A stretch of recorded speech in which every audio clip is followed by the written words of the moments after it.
My husband slapped me in front of his entire family on Thanksgiving.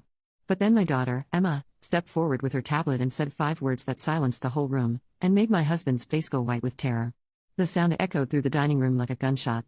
The sharp sting burned across my cheek as I stumbled backward, my hand instinctively flying to the red Maxwell blooming across my face. The Thanksgiving turkey sat forgotten on the table as 12 pairs of eyes stared at me, some shocked, others satisfied, all silent.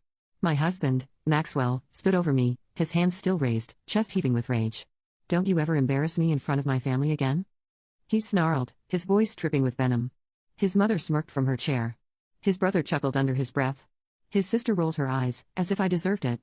But then from the corner of the room came a voice so small yet so sharp, it could cut through steel. "Daddy." Every head turned toward my 9-year-old daughter, Emma, who stood by the window with her tablet clutched against her chest. Her dark eyes, so much like mine, held something that made the air in the room shift, something that made Maxwell's confidence near falter. "You shouldn't have done that," she said, her voice steady and eerily calm for a child, because now Grandpa is going to see the color drain from Maxwell's face. His family exchanged confused glances, but I saw something else creeping into their expressions, a flicker of fear they couldn't yet name. "What are you talking about?" Maxwell demanded, but his voice cracked. Emma tilted her head, studying him with the intensity of a scientist examining a specimen. "I've been recording you, Daddy, everything for weeks, and I sent it all to Grandpa this morning." The silence that followed was deafening. Maxwell's family began to shift uncomfortably in their chairs, suddenly understanding that something had gone terribly, irreversibly wrong. "He said, to tell you," Emma continued, her small voice, carrying the weight of impending doom, "that he's on his way." And that's when they started to pale. That's when the begging began. 3 hours earlier, I had been standing in the same kitchen, methodically basting the turkey while my hands shook with exhaustion. The bruise on my ribs from last week's lesson still ached with every movement, but I couldn't let it show, not with Maxwell's family coming over, not when any sign of weakness would be seen as ammunition. "Thelma, where the hell are my good shoes?"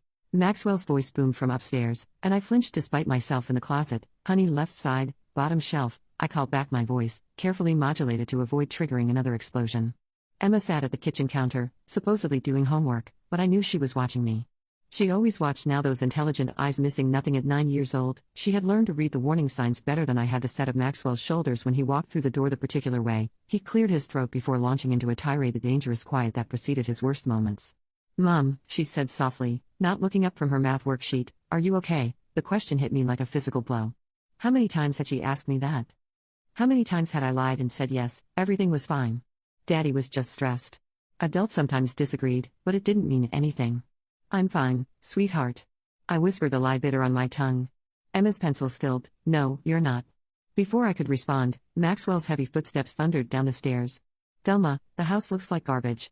My mother is going to be here in an hour, and you can't even." He stopped mid-sentence when he saw Emma watching him for a brief moment. Something that might have been shame flickered across his features, but it was gone so quickly I might have imagined it. "Emma, go to your room," he said, tersely. "But Dad, I'm doing homework like you now."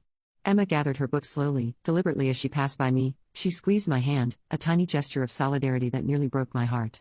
At the kitchen doorway, she paused and looked back at Maxwell. "Be nice to Mom," she said simply. Maxwell's jaw tightened. "Excuse me, she's been cooking all day, even though she's tired, so just be nice." The audacity of a 9-year-old standing up to her father left Maxwell momentarily speechless, but I saw the dangerous flash in his eyes, the way his hands clenched into fists. "Emma, go," I said, quickly, trying to defuse the situation. She nodded and disappeared upstairs, but not before I caught the determined set of her jaw, so much like my father's when he was preparing for battle. "That kid is getting too mouthy," Maxwell muttered, turning his attention back to me. "You're raising her to be disrespectful." "She's just protective," I said carefully. "She doesn't like seeing what." His voice dropped to that dangerous whisper that made my blood run cold. "Are you telling her stories about us?" "Thelma, no." "Maxwell, I would never, because if you are, if poisoning my daughter against me, there will be consequences." His daughter, as if I had no claim to the child I'd carried for 9 months, nursed through every illness, held through every nightmare. The doorbell rang, saving me from having to respond. Maxwell straightened his tie and transformed instantly into the charming husband and son his family knew and loved. The switch was so seamless, it was terrifying. "Showtime," he said with a cold smile. "Remember, we're the perfect family." Maxwell's family descended on our home like a swarm of well-dressed locusts, each carrying their own arsenal of passive-aggressive comments and thinly veiled insults. His mother, Jasmine, swept in first, her critical gaze immediately scanning the house for flaws. "Oh, Thelma, dear," she said in that syrupy tone that dripped with condescension, "you've done something with the decorations." How rustic. I'd spent 3 days perfecting those decorations. Maxwell's brother Kevin arrived with his wife, Melissa, both sporting designer clothes and superior smirks. "Smells good in here," Kevin said, then added under his breath, For once, the real barb came from Maxwell's sister Florence, who made a show of hugging me while whispering, "You look tired. Thelma, are you not sleeping?" "Well?" Maxwell always says stressed wives age faster. I forced a smile and nodded, playing my role in this twisted theater. But I noticed Emma standing in the doorway, her tablet in her hands, those sharp eyes cataloging every slight, every cruel comment, every moment her father failed to defend me throughout dinner. The pattern continued.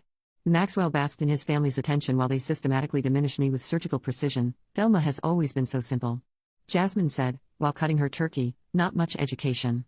You know, Maxwell really married down, but he's such a good man for taking care of her." Maxwell didn't contradict her. He never did. "Remember when Thelma tried to go back to school?" Florence laughed. "What was it, nursing?" Maxwell had to put his foot down.